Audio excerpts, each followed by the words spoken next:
Road बहिष्कार कुछ लोगों ने किया था, काफी लंबे समय से वहां पे समस्या रही थी, हम लोग भी जाते थे तो लोग इसकी डिमांड करते थे। इसकी स्वीकृति भी हुई है और न केवल स्वीकृति हुई है, इसका निर्णय प्रकाशन भी कर दिया गया है। कुल राशि इसमें 41.74 करोड़ है। ये बहुत ही महत्वपूर्ण रोड था, हमारे ब्लॉक को जोड़ने वाला रोड था और पब्लिक को इससे बहुत समस्याएं हो रही थी, लेकिन अब इसकी स्वीकृति हो गई है और ये निर्णय में चला गया है। एक बड़ा काम इस जिले के लिए हो जाएगा, तो ये भी एक अच्छा कार्य हुआ है। इसी प्रकार से हमारे यहाँ पे एक ऐतिहासिक स्थल है बडरवा लखन से। बहुत समय पे लोग यहाँ पे आते हैं, कई गांधीवादी लोग यहाँ पे आते हैं और इसके विकास के लिए उन्होंने अनुरोध किया है। तो प्रथम फेज में यहाँ पे 1.5 करोड़ की राशि से उस विद्यालय का विकास किया जा रहा है, उसके लिए भी स्वीकृति मिल गई है और उसके लिए भी राशि निकल की हुई। एक और हमारे यहाँ पर है लाल बेगिया नदी पर पल्लव मुबारे के पास में आरसीसी पुल, इसका निर्माण भी वहां के लोग करते हैं और ये हमारे इंटर नेपाल रोड थोड़ा दूरी है और इसकी स्वीकृति भी 72 करोड़ की लागत की मिल गई है और राशि निगत हो गई है और ये पुल भी बनने से वहां पे लोगों को लाभ मिलेगा। एक और चीज जो है जिसको कि कैबिनेट के द्वारा स्वीकृति दी गई है वो है हमारे यहाँ पे नक्सवाल एयरपोर्ट का विस्तार और उसका विकास कार्य। ऑलरेडी यहाँ पे कुछ जमीन है, लेकिन शेष जमीन लगभग 141 करोड़ के लिए राज्य सरकार ने राशि स्वीकृत कर दी है। लगभग 207 करोड़ की राशि उन्होंने स्वीकृत करी है, जो कि उसके बोर्ड में इस्तेमाल होगी और बोर्ड करने के बाद में एयरपोर्ट अथॉरिटी वहां पे इसका एयरपोर्ट निर्माण कार्य करेगा। उनकी टीम अभी आई थी, उन्होंने सर्वे किया था, नक्सवाल में सर्वे किया था, कुछ आसपास की जो नेपाल के हिस्से में भी सर्वे किया है कि कितनी ऊंची बिल्डिंग है, क्या है, वो सर्वे करके भी गए हैं और वहां से वो लोग अध्याचना भेजेंगे। जैसे ही वो अध्याचना भेजेंगे हमारी कार्रवाई शुरू हो जाएगी। हमने अपना जो काम था, जो विकास का काम था, वो हम लोगों ने कर लिया है। हम लोगों ने खेसरा बनी बना ली है, लाभों के नाम चिन्हित कर लिए हैं, वहाँ पे जो भी हमारे किसान हैं उनके सूची बना ली है और एस्टिमेट हम लोगों ने बना लिया है। तो जैसे ही वहां से डिमांड होगी हम लोग अपने बोर्ड की कार्रवाई शुरू कर देंगे और जल्दी वहां पे एयरपोर्ट का निर्माण कार्य शुरू हो जाएगा। तो ये कुल 13 स्कीम है जो कि उन्होंने घोषणा की थी और सबसे बड़ी बात यह है कि 24 तारीख को ये घोषणा हुई और आज हम लोग आप सबको जानकारी दे रहे हैं कि सभी की स्वीकृति 100% योजनाओं की स्वीकृति यहाँ पे दे दी गई है। सभी का कैबिनेट से बात हो गया है, राशि रिलीज कर दी गई है, कुछ निविदा में भी चले गए हैं और कुछ तो पूर्ण भी हो गए, जैसे कि गन्ने का मूल्य वाला जो उनका वाला था वो तो पूर्ण भी हो चुका है और शेष कार्य भी शीघ्र आगे एक साल में आपको दिखाई देने लगेंगे। सभी पे काम शुरू हो जाएगा। एक बार ये कार्य शुरू हो जाएगा तो इस जिले के नागरिकों को इससे लाभ मिलेगा और सभी के स्वीकृति आदेश हम लोगों को मिल गए हैं। तो इसी कारण से चूंकि सब कुछ हमारे यहाँ हो गया है, कोई भी स्कीम ऐसी नहीं है जो पेंडिंग है, तो हम लोगों ने सोचा कि इसको आप सभी लोगों के साथ हम साझा करें और उसी क्रम में आप सभी लोगों को ये जानकारी दी गई है। तो एक बहुत अच्छा काम जिले के लिए होने जा रहा है। हम सभी लोग के लिए खुशी की बात है और आप सभी लोग भी बधाई के पात्र हैं कि एक बड़ी विकास की रेखा यहाँ पे खींचे जाते हैं।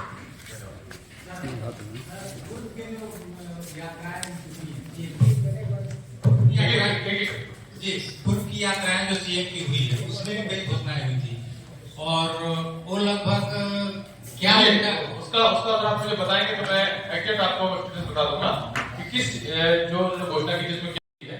अभी प्रारंभिक काम में उसका उड़ाई और बाकी जीर्णोद्धार उसका होगा, बाकी काम उसके आगे अगले फेज में किए जाएंगे। तो प्रारंभिक काम है उसके लिए 9.3 करोड़ की स्वीकृति मिली है।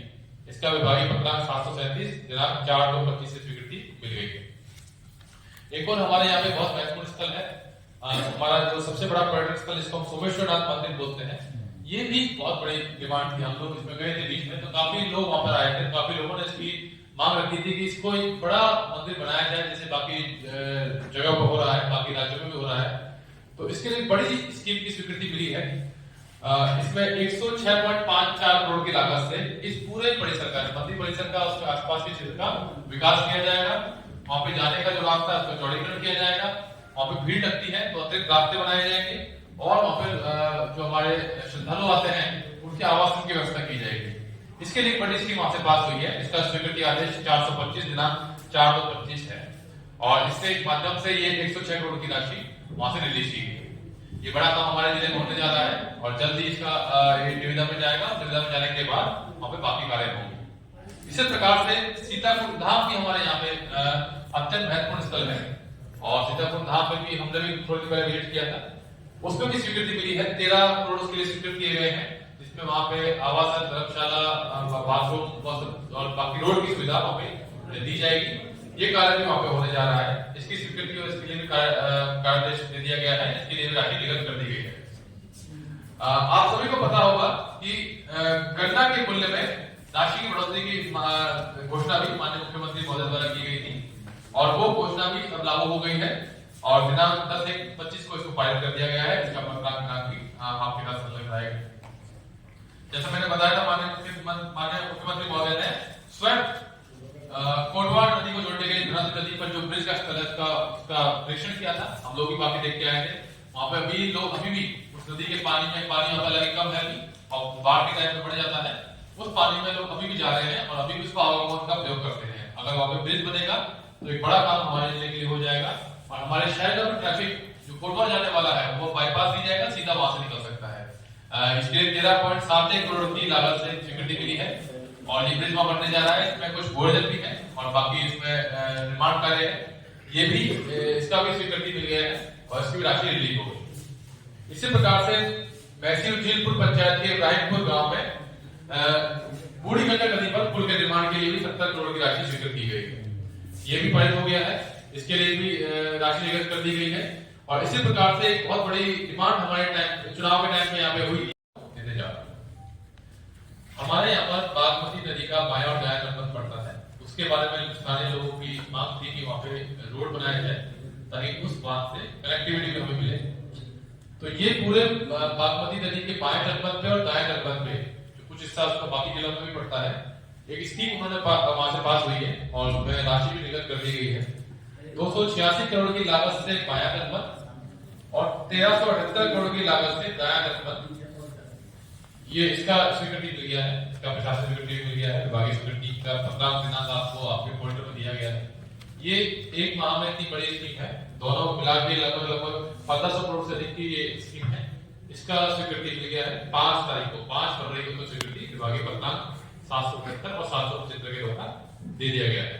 तो ये कार्य बहुत बड़ा होने जा रहा है हमारे जिले के अंदर। ये काफी लंबे समय से मांग थी। हम लोगों ने भी पिछले कुछ महीने पहले हम लोग गए थे वहां पे, पूरे तटबंध को देख के आए थे बाढ़ के दौरान भी, और उसके जो रोड था उसकी आवश्यकता भी हम लोग देख के आए थे। तो ये स्वीकृति मिली है, ये हमारे जिले के लिए और आसपास के सभी जिलों के लिए एक बहुत बड़ा काम हुआ है। इसी के साथ ही बगरी नदी पे आपको याद भी होगा पिछले साल उसमें कुछ समस्या हुई थी बगरी नदी के तटबंध पर। तो उस बगरी नदी पर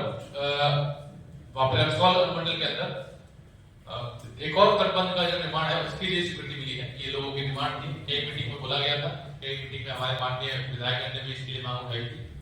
37 करोड़ की लागत से 37.19 करोड़ की लागत से इसकी स्वीकृति मिली है विभागीय पत्रांक 762 दिनांक 5/2/25 के द्वारा।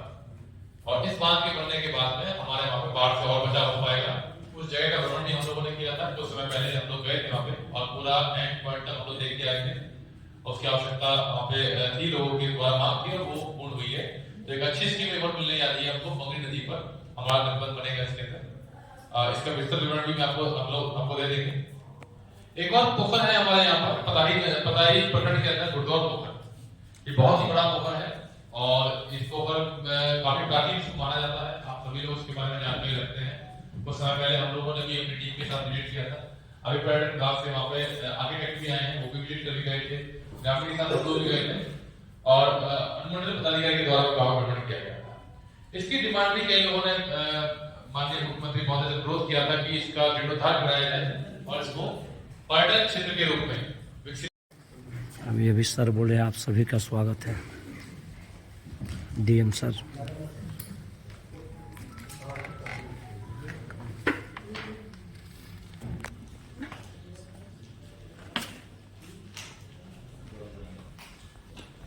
आप सभी का आज की इस प्रेस वार्ता में स्वागत है। इस प्रेस वार्ता को बुलाया गया है आप सभी को कुछ जानकारी देने के लिए। समय समय पर हम लोग आप लोगों को इस बारे में बताते रहे हैं प्रेस विज्ञप्ति के माध्यम से, फील्ड रीड के दौरान जो अद्यतन प्रगति है उसकी जानकारी हम आज आप लोगों को देंगे और वो जानकारी आपको अगर चाहिए तो भी आप ले सकते हैं। आप सभी को यह पता है कि दिसंबर माह के अंदर 14 तारीख को माननीय मुख्यमंत्री महोदय ईस्ट चंपारण के अंदर आए थे, मोतिहारी के अंदर आए थे और 2 ब्लॉक के अंदर उन्होंने ग्रामीण योजनाओं की जानकारी दी थी। वहां पे कुछ योजनाओं का उद्घाटन भी किया था। हमारे यहाँ पे कचहरी पे नया आरोपी बन के रेडी था, उसका उद्घाटन भी उन्होंने किया। वो सभी का लाभ हम लोगों को मिल रहा है, आप देख रहे हैं। और कुछ योजनाओं के बारे में उन्होंने जानकारी दी थी जो कि जिले के लिए लाभदायक हो सकती है, जो कि आने वाले समय में नागरिकों की डिमांड है। वो सब सूचना उनको मिली। उसके आधार पर उन्होंने कुछ योजनाओं के बारे में बताया और बोला कि इन योजनाओं को हम लोग यहाँ पे लागू कराएंगे। उसी की प्रगति के बारे में हम आप लोगों को बताने जा रहे हैं। आप सभी को याद होगा कि माननीय मुख्यमंत्री महोदय ने अपनी यात्रा के दौरान मजरोहा गांव का भी भ्रमण किया था। मजरोहा गांव से उन्होंने जो नदी जाती है हमारी नर्मदा नदी, उस पर एक पुल की आवश्यकता देखी थी और उसकी घोषणा की थी। कुछ और घोषणाएं उन्होंने की, उस सभी घोषणाओं की जानकारी मैं आपको दे रहा हूँ। और उसमें जो द्वारा हम प्रगति यात्रा चल रही है। 24 दिसंबर को हम लोग के जिला में प्रगति यात्रा हुई है। उससे संबंधित सारी चीजों के बारे में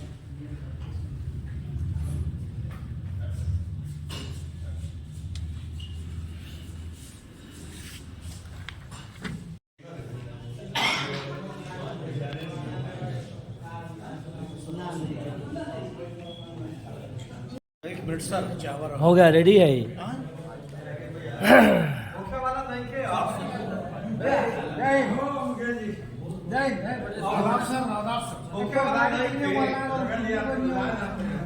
श्री सौरभ जोरवाल, जिला पदाधिकारी पूर्वी चंपारण मोतिहारी का प्रेस वार्ता 7 फरवरी 2025, स्थान डॉक्टर श्री कृष्ण राधा कृष्ण भवन सभागार मोतिहारी पूर्वी चंपारण। तो तुरंत विश्वास में मिल जाएंगे, तो डिस्कस करना आते नहीं। इसी माह में 20 एक दिन आगे संग्रहालय है, उसमें अभी एसडीओ मैडम वहाँ पे गई, आप वहाँ पे उन्होंने देखा भी और सारा रिपोर्ट बना के हम लोग को भेजा, जो कि हम लोग भेजने जा रहे हैं पार्टी साहब को। जैसे ही वहाँ पे जाएगा सर क्योंकि बहुत सारी चीजें हम लोग देख के आए, जो खड़ी जैसे था उनके समय में, वो जो स्विमिंग काटते थे, वो सारा चीज जो है पार्ट बाय पार्ट में करके। बिल्कुल बिल्कुल, इसलिए एसडीओ मैडम वहाँ पे गई थी और जाके उन्होंने बताया, रिपोर्ट दी है उन्होंने, और ये भी बताया कि किस तरीके से वापस को और हमको डेवलप करना है। तो फिर काम होगा। सर, आपको मैं अपने दैनिक टाइम की ओर से आभार व्यक्त करता हूं कि सरकार का जो योजना है, अभी 13 एजेंडा जो आपने बताया, हमारे चंपारण के लिए खुशखबरी है। और अपने दैनिक अयोध्या टाइम्स की ओर से मैं दिल के गहराई से आपको नमस्कार करता हूं सर, क्योंकि सेवा सर्वोपरि है, सेवा से बढ़ के कुछ नहीं। Son of India Manish Shah, पूर्वी चंपारण मोतिहारी, 26 अक्षर 9 अंक के 0 पर संविधान जो बना है अपने आप में एक सिस्टम है। तो आज सर से मिलकर काफी खुशी हुई कि आपने चंपारण को चमकाने की मैंने बात कहा था, जो सरकार सब एजेंडा पर मोहर लगा दी है। तो अभी आपके प्रेस वार्ता में son of India Manish Shah पुनः आपको अभिनंदन वंदन करता हूं प्रेस वार्ता की तरफ से, दैनिक अयोध्या टाइम्स की ओर से नमस्कार सर। सरकार को साधुवाद कि ऐसे पेटारा खोलते रहे, चंपारण को चमकाते रहे। सर नमस्कार। और कुछ पूछना चाहते हो?